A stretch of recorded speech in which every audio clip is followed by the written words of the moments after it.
All right.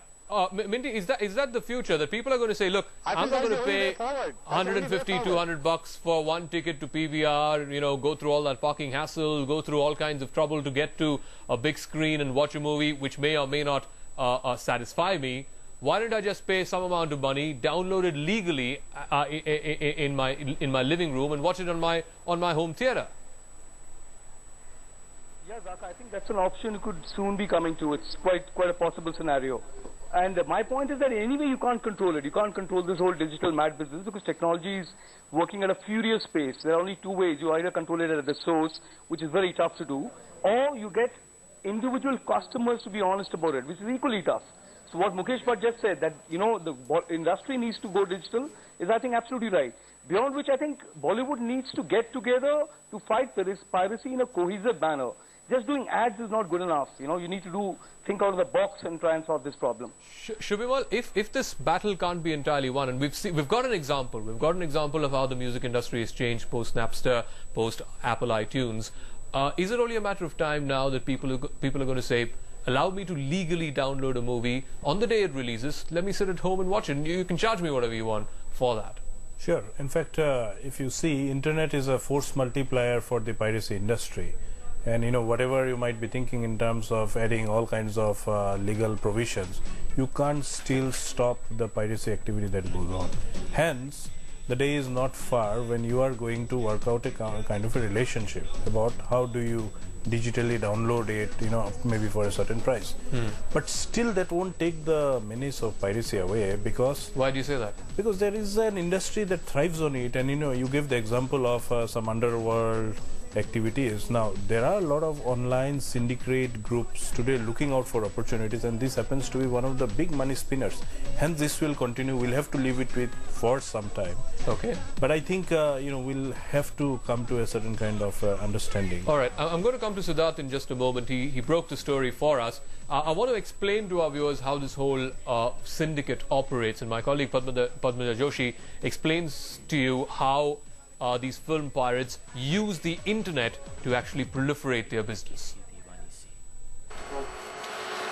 Downloading a pirated version of the latest release is as easy as 1, 2, 3. It all starts with the Bollywood pirate telling us the name of a site where we can conveniently download the latest release over the SMS. He sends us the FTP number, the username and the password, and then all we have to do is go onto that site, feed in all that information, and voila, what we see is all the files opening up. Right here, we have the entire film, I Hate Love Stories. Just hours ago, it was released in theaters, and already we have it right here on our computer. All we need to do is feed in the FTP number, the username and the password, and the download starts. Even as we speak, the film is being downloaded.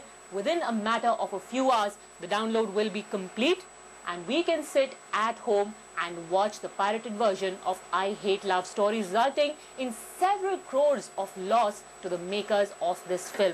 And the funny thing is, it's easy to download the pirated version, but it's very, very difficult to crack down on these Bollywood pirates who are working with impunity. With Siddharth Gautam in Delhi, Padmaja Joshi, Headlines Today.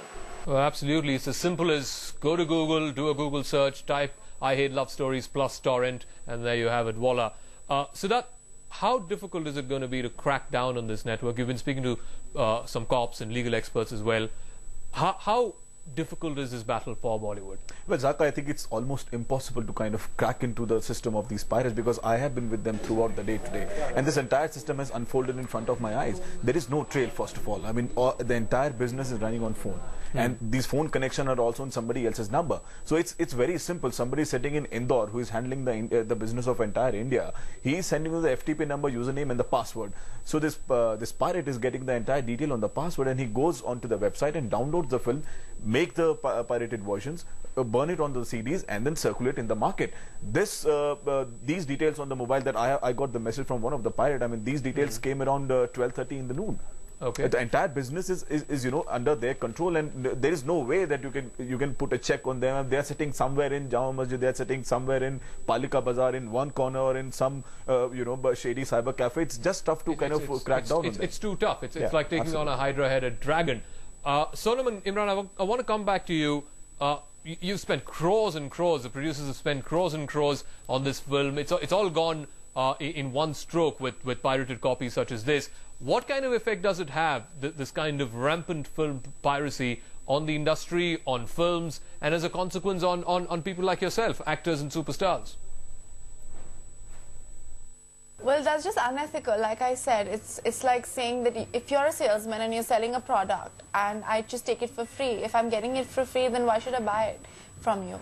You have to understand there's a lot of effort, a lot of work, a lot of money, a lot of people's, blood, sweat, everything goes into making movies. And a basic livelihood of people. Yeah, and to do something generally, we are the face of films, and we are the guys that one sees, and you think that we earn plenty of money, which honestly is a fact. Yeah. But there are people who work behind the scenes, and what we call below the line, which are the spot boys, the light men, the sound guys, all of these guys who work at a minimum wage.